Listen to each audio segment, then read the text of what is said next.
بسم اللہ الرحمن الرحیم۔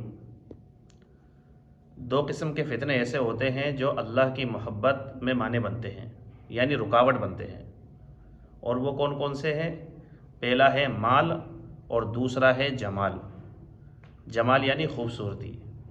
جمال جو فتنہ بنتا ہے وہ مرد کے لیے بنتا ہے، اور مال جو فتنہ بنتا ہے وہ عورت کے لیے بنتی ہے۔ اب یہ کیسے بنتے ہیں فتنہ؟ جیسا کہ ہمیں معلوم ہے کہ آج کے زمانے کے اندر اپنی نگاہوں کی حفاظت کرنا بہت مشکل ہے۔ انسان مسجد کے اندر ہوتا ہے، نماز پڑھتا ہے، لیکن جیسے ہی مسجد سے باہر جاتا ہے تو غیر محرم پر نگاہ پڑتی ہے۔ شادی بیاہ کے اندر شریک ہوتا ہے تو غیر محرم پر نگاہ پڑتی ہے۔ اسی طریقے سے بازار کے اندر، مارکیٹ کے اندر جب انسان جاتا ہے تو غیر محرم پر نگاہ پڑتی ہے، اور انسان اس حسن و جمال کے اندر پاگل ہو جاتا ہے اور دیوانہ ہو جاتا ہے۔ تو یہ خوبصورتی اور حسن و جمال یہ مرد کے لیے فتنہ ہے۔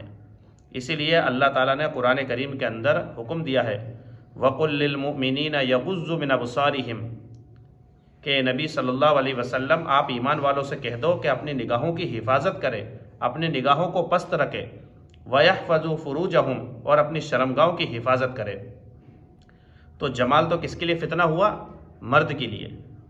اور دوسرا فتنہ بتلایا ہے جو اللہ کی محبت میں رکاوٹ بنتا ہے وہ ہے مال، اور یہ کس کے لیے فتنہ؟ یہ مال فتنہ ہے عورت کے لیے۔ کس طریقے سے؟ کہ بھائی فتنہ تو ویسے مرد کے لیے بھی ہے، لیکن مرد کے بنسبت عورت کو مال کی محبت زیادہ ہوتی ہے۔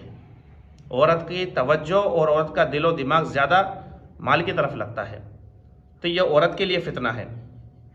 اللہ تعالیٰ نے قرآن کے اندر فرمایا ہے وَلَا تَمُدَّنَّ عَيْنَيْكَ إِلَىٰ مَا مَتَّعْنَا بِهِ أَزْوَاجًا مِّنْهُمْ زَهْرَةَ الْحَيَاةِ الدُّنْيَا۔ نبی صلی اللہ علیہ وسلم کو حکم دیا ہے کہ نبی صلی اللہ علیہ وسلم آپ ان کفار کے مال کی طرف توجہ بھی مت کرو، کیونکہ یہ چند دن کی زندگی ہے۔ لِنَفْتِنَهُمْ فِيهِ، اللہ تعالیٰ ان کو اس کے اندر آزمانا چاہتے ہیں مال کے ذریعے۔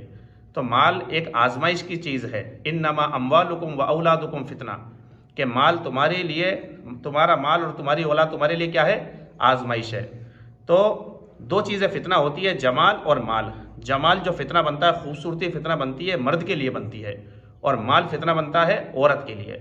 تو ہر ایک انسان کو، چاہے مرد ہو چاہے عورت ہو، ہر ایک انسان کو اس سے بچنے کی ضرورت ہے، بلکہ دل کی دل لگانا وَاصْبِرْ نَفْسَكَ مَعَ الَّذِينَ يَدْعُونَ رَبَّهُمْ بِالْغَدَاةِ وَالْعَشِيِّ يُرِيدُونَ وَجْهَهُ۔ نبی صلی اللہ علیہ وسلم کو حکم دیا جا رہا ہے کہ آپ صبر کیجئے، اور آپ اپنے آپ کو ان لوگوں کے پاس بیٹھنے کا پابند بنائیے جو صبح اور شام اللہ کا ذکر کرتے ہیں۔ اس لیے یہ دو فتنے ہیں، ان سے ہر ایک انسان کو بچنے کی ضرورت ہے۔ اللہ تعالی ہم سب کو عمل کرنے کی توفیق دے۔